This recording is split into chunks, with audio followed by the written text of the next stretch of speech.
பிரியமான அன்பு சகோதர சகோதரிகளே, ஆண்டவராகிய இயேசு கிறிஸ்து நாமத்தை நன்றிகள் சோதரை எடுக்கிறோம். உங்களை தொடர்ந்து செய்திகளை பகிர்ந்து கொள்ளாதது ஒரு காரணங்கள் உண்டு. ஏன்னா இரவு முழுதும் நான் உட்கார்ந்து செய்திகள் எடுத்துக்கொண்டு இருப்பேன் இல்லையா. அந்த எடுத்துக்கொண்டு இருக்கும்போது முதலாவது தேவனுடைய இல்லையா தேவ தூதர்களாக இருக்கலாம், தேவனாக கூட இருக்கலாம். இவங்க எப்போதும் எங்களுக்கு முன்பும் பின்பாக இருப்பார். இது ஆண்டவராக இயேசு கிறிஸ்து எங்களுக்கு கொடுத்த கிஃப்ட். சகாரியா 2:5 படி உன்னை சுற்றி நான் அகிழ்மேலாக இருப்பேன் என்று சொல்வது. அதை விசுவாசிக்கிறேன் இல்லையா, ஆண்டவர் இருக்கிறாருன்னு. ஆனால் இந்த விசுவாசத்தின் மத்தியில் ஒரு தன்னை அறியாத மனைவியாக இருக்கலாம், மகளாக இருக்கலாம், மகனாக இருக்கலாம், மருமகளாக இருக்கலாம், மருமகனாக இருக்கலாம். இவங்கெல்லாம் பார்த்தோன்னா ஒரு குறிப்பிட்ட நேரத்துக்கு பிற்பாடு என்னை தனிமைப்படுத்திட்டு போயிடுவாங்க. எல்லாரும் போய் படுத்துருவாங்க இல்லையா, தூங்கணுன்னுவாங்க. அவங்க தூங்குறதெல்லாம் அது எனக்கு சொல்லுவாங்க, அவனுக்கு உடம்புல பலவீனம் இருக்குது, நீ சீக்கிரம் படுத்தலான்னு. அது நல்ல ஒரு ஆலோசனை இல்லை. நிறைய பேர் அதை கொடுத்து சொல்லுவாங்க, மருத்துவ ரீதியாக சொல்லுவாங்க சில ஊழியக்காரங்க. ஆனால் எல்லாத்துக்கும் மேலான்னு பார்த்தா என்னை ஆறுதல் படுத்துவது ஒரு செல்ல பிராணி தான். இந்த செல்ல பிராணிகளை பார்த்தீங்கன்னா 2017ஆம் ஆண்டில் ஜனவரி மாதத்துக்கு எங்கள் வீட்டுக்கு வந்தது. குழந்தையாக பட்டாரம் பகுதியில் அங்கே ஒரு டீச்சர் இருந்தாங்க. அந்த டீச்சர் வீட்டுக்கு நான் ப்ரேயர் பண்ணுற காலங்களில் அங்கே பார்த்தேன். லைலாமான்னு ஒரு அம்மா இருந்தாங்க. அந்த தெருவில் கடைசியில் எங்களுடைய சொந்தக்காரர் இருந்தாங்க. நான் அவங்கள சொந்தக்காரன்று கூட இப்போ கூட யாரையும் சொல்ல மாட்டேன். நான் அது சொல்ல வேண்டிய சாட்சியாக சொல்கிறேன். அங்கேருந்து என்னுடைய மச்சன்சி, நான் அநேக காலங்கள் அந்த தெருவில் வருவேன் போவேன். அதனால் என் மச்சன்சி என்ன பண்ணாங்க, இந்த சிறு செல்ல பிராணி தூக்கின்னு அவங்க பட்டாரம் ரயில்வே ஸ்டேஷன் வரும்போது நாங்கள் திருத்தணிலேருந்து ட்ராவல் பண்ணுறோம். மெட்ராஸ் போகும்போது என்கிட்ட கொடுக்குறாங்க. அது எங்கள் மனைவி கிட்ட கொடுக்குறாங்க. அன்றைக்கி நான் வரல, நான் லேட்டாக வரேன், நீங்கள் முன்னாடி போங்கன்னு நினச்சிட்டேன். அந்த ட்ரெயினில் என் மனைவி ஏற போகும்போது அந்த செல்ல பிராணியை கொடுக்குறாங்க. அதை வாங்குறேன். வந்த ஸ்பீடில் ஏமா இதெல்லாம் எடுத்துன்னு வர, ஏற்கனவே 20-30 வருஷத்துக்கு முன்னாடி நாங்கள் ஒரு செல்ல பிராணி விற்றோம், அதை தேவையில்லாத இங்கே இருக்கிற பசங்க. ஏன்னா நாங்கள் இருக்குது சென்னை வேசார்படி, அதுவும் மெயின் ஏரியாவில் சத்தியமூர்த்தி நகர். அங்கே வல்லாடி இருந்தால் கூட ரோட்டில் அப்படி போகிற வரோம், இதெல்லாம் கண்டத்துக்கு அடிப்போம், வீணான பிரச்சனை வரும் அப்படின்னு சொல்லி நாங்கள் அப்போது எனக்கு ஒரு 17 வயசு இருக்க காலத்தில் வளர்த்தோம். அதுக்கப்புறம் அது ஒரு நாங்கள் கிராமத்துக்கு இதே போல் அந்த கிராமத்துக்கு போகும்போது யாரும் அடிச்சிட்டாங்கன்னு சொல்லி எல்லாரும் கடிச்சிச்சு.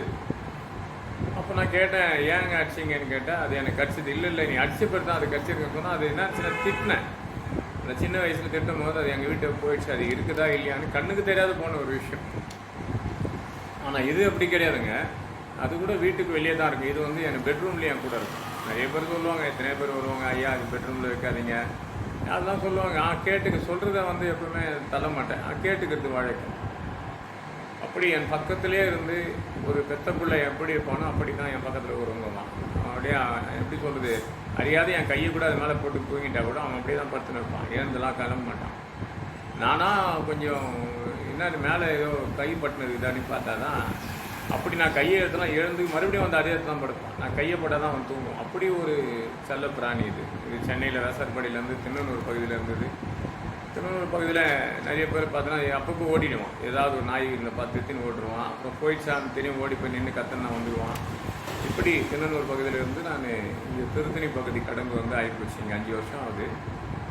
5 வருஷத்தில் பல பலவீனங்கள் வந்தாலும் அவனுக்காக நிறைய செய்யும். ஆனால் நிறைய பேர் என்ன பண்ணுவாங்க, இதை கொடுத்து எங்கள் சொந்தங்கள்லாம் சொந்தம்னு சொல்லக்கூடாது, நிறைய பேர் ஏங்க இதை விளக்குறீங்க அப்படின்வாங்க. நாங்கள் அதை கொடுத்து கேட்டுக்க மாட்டேன். ஏன்னால் இரவு முழுவதும் நான் பிரயாசப்பட்டு ஆண்டவர் நோக்கி ஜெபம் பண்ணி கொண்டிருந்தா என் கூட இருக்கிற ஒரே ஒரு ஜீவன் எதிரானா அதான்.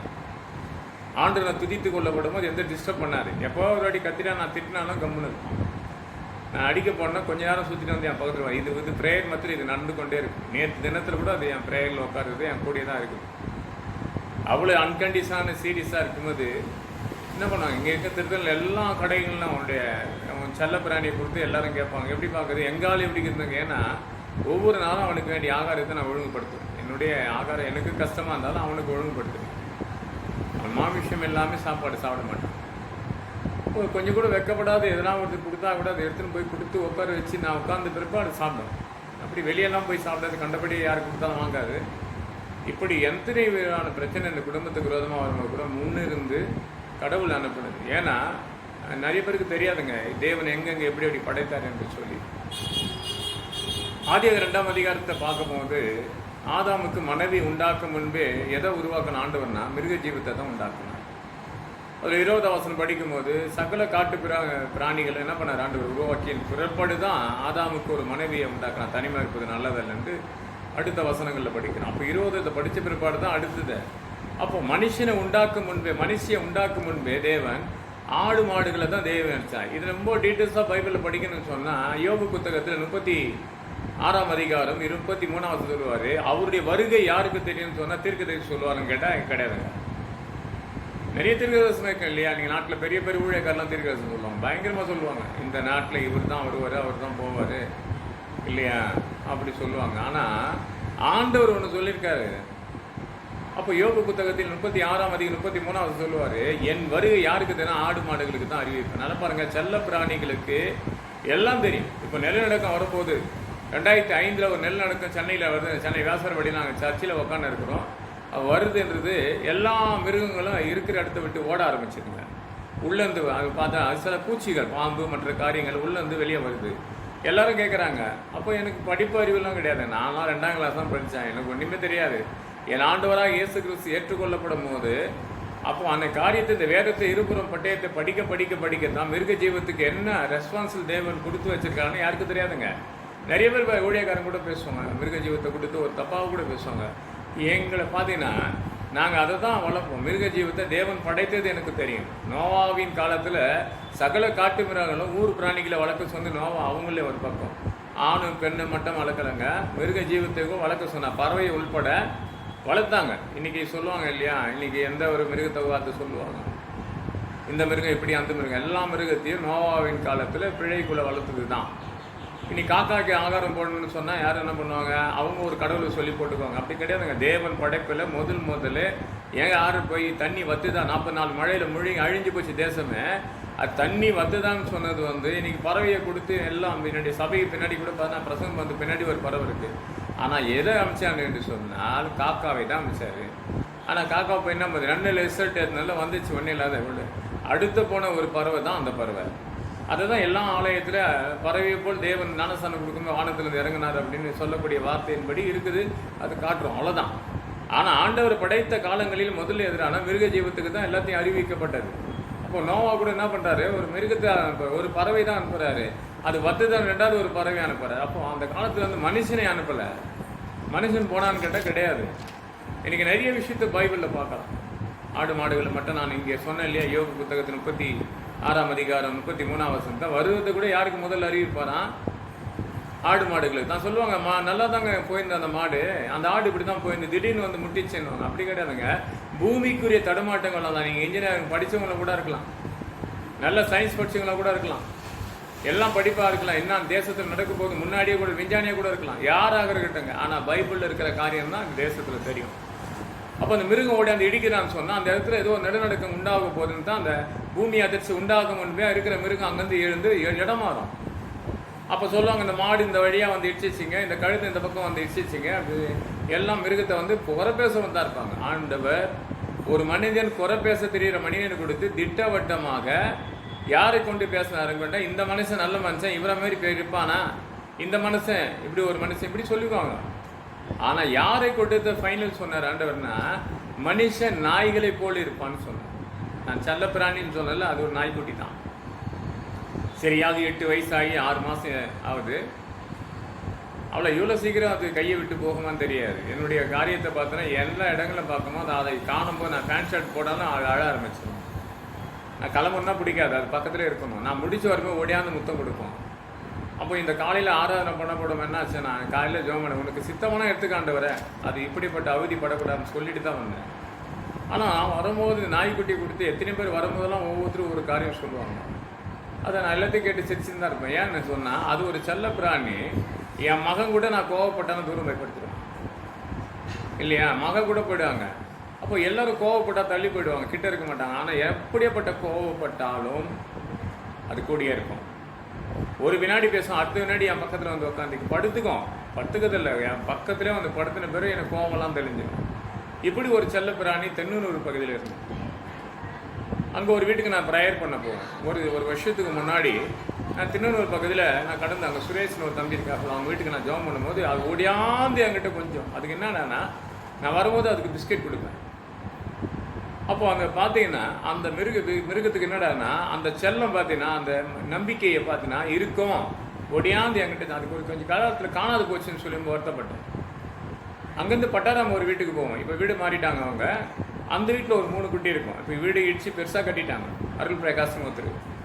அந்த வீட்டில் ஒரு குட்டி இருக்கும். அது ஓடியாத மாதிரி அந்த வாசலாண்டு ஓடியாத மாதிரி என்கிட்ட வந்து இருக்கும்.